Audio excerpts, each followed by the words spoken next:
I've knocked on over 50,000 doors in my career as a salesman, and here are 4 things I've learned about people.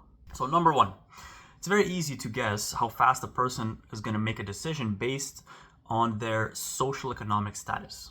So, what that means is, for example, if you go into a neighborhood where, there are people of lower status, meaning maybe they're living in a bit older housing, they're just a little bit to the left of the bell curve, right? They're just under the median, the average person, right? Those people are going to be much slower at making a decision, right? So you could present all the facts to them, you could give them the solution to their problem, they've exposed their problem to you, but they are just less likely to make a decision fast, right? Something is holding them back, as opposed to when you go to people that are maybe, living in just a slightly better house, maybe it's slightly newer, maybe the area's been more recently constructed, so just a little bit to the right of the bell curve, right, of the median. Those people are just a little bit quicker with their decision making ability, right? So that's very interesting.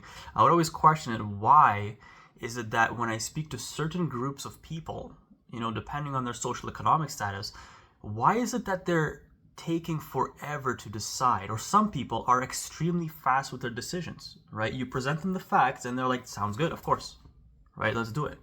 People who are generally on the slower side of making decisions, they're typically living a more stagnant lifestyle. You can tell, things around them, they're not really changing things much. Maybe they drive an old car. Those people are living like in slow motion, is what I've noticed, right?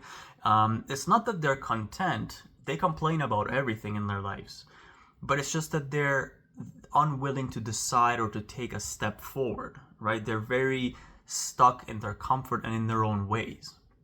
Now, the other type of person who hopefully you want to be is somebody who's a little bit faster, someone who's a little bit quicker on their feet. Maybe they're living a faster paced lifestyle. Maybe they're, doing more things. Maybe their job requires that, right? Maybe they recently bought a new house and they're in that decision making capacity. So when you present them with all the facts, they don't take too long to think about it. They're literally going to tell you on the spot, yes or no. So I've always enjoyed selling people who are a little bit more in a newer neighborhood because they're a lot quicker with their decisions, right? I don't need to waste as much of my time. Whether they tell me a yes or a no, it works for me either way.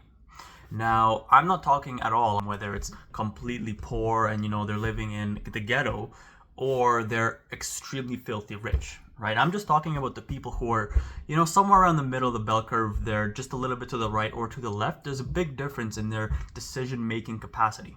Number 2, neighborhoods usually share very similar types of people.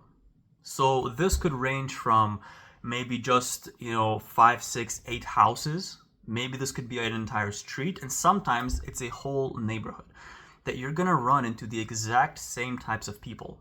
Now, I've always asked this question, why does this happen? I don't think before a person buys a house, they're going to go and meet every single person living on their street. I don't think that's exactly what happens.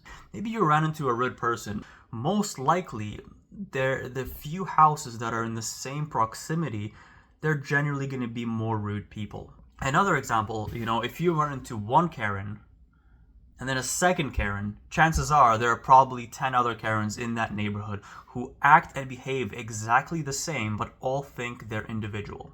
Sometimes it's an entire neighborhood. Like there's almost a cloud over them, right? So sometimes you go to a whole neighborhood, it could be 100 houses, and for some reason they're all mad at the world. You can run into a neighborhood where there's a bunch of young people, right? Maybe there's young families and, you always see kids playing outside. And some neighborhoods are complete ghost towns. You don't exactly know at which point the young people part of the neighborhood is going to end and the old people part of the neighborhood is going to start. And over time I realized that people just shuffle around the city or around areas they live in. Maybe they move houses until they settle down where they're comfortable. And usually similar types of people are going to be drawn to similar types of things. Maybe they're, they like living next to a recreation complex. Maybe they like living in a place that has more parks. Maybe somewhere that's outside the city where it's a bit quieter. People shuffle around like this until they settle somewhere that's just more convenient. And it always ends up being the same type of people. Number 3, people lie a lot in order to avoid confrontation or telling somebody no. Right? So the best way to explain this is to give an example. One time, I've walked up to a house. I saw through the window that a person is watching a show. They're literally watching Friends, right? And I knock on their door. They come out, and immediately in their tone of voice, they're very urgent, and they tell me, I'm really busy right now. I'm on a work call. I have a meeting. Whatever excuse they decide to tell me, and then they carry on with their day. I see the person go back inside, take off their shoes, and sit down to continue watching their show. That's completely their choice, of course. But it's very interesting to see that, they could have just said they're not interested. They could have just said no. But instead, they chose to make up a very convenient excuse instead of just telling you the actual reason, right? And I've always wondered why that is. The better you are as a salesperson, the more likely people are not gonna be upfront with you because they don't want to let you down.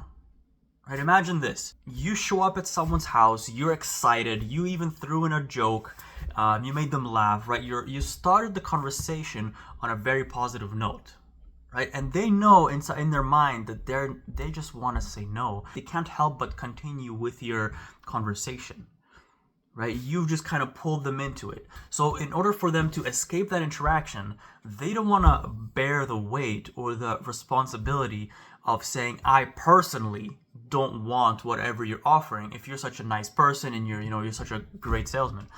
Now, what they rather do is, shrug off the accountability and say it's my wife. It's my work meeting. I have to go. My dog is barking. My kid is crying, right? Whatever excuse they want to put down, it's a lot easier to push it off to someone else than to tell you no. Simply to tell you no, they're not interested. So people do this very often to avoid confrontation.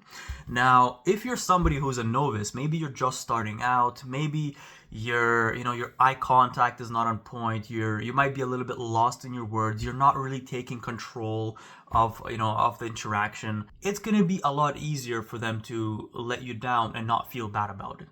Number 4, everyone has a pre-programmed response. So what I mean by that is very often that before the person even sees you, before they open the door, before they answer a call, whatever it is that you're doing, they already have a response that's predetermined, right? They don't even need to listen to you. They don't need to look at you.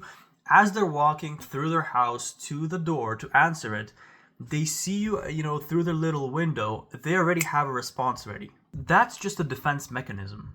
Of course, they're assuming they know you're here, you're going to sell something, they don't want to listen to you, they don't have the time. That's completely fine.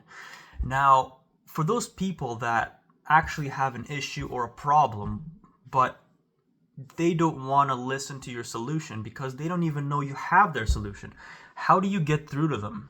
Instead of going with the general pitch or general script, whatever you're supposed to say, I will take the person's attention completely away from what I'm actually doing there. In order to interrupt someone's pattern and someone's response, you would immediately have to say something that's completely off script, completely different, that's going to throw the prospect off. Maybe you decided to comment on their front yard. Maybe you decided to make a joke immediately right off the bat. After that, they might actually listen to you, right? And it's very often this happens that a person will tell you no straight off, and then once you were able to get through that barrier, you'd found out that they actually have a big problem, and exactly what you're offering is the solution, right? And a lot of those people even end up, buying whatever it is that you're selling.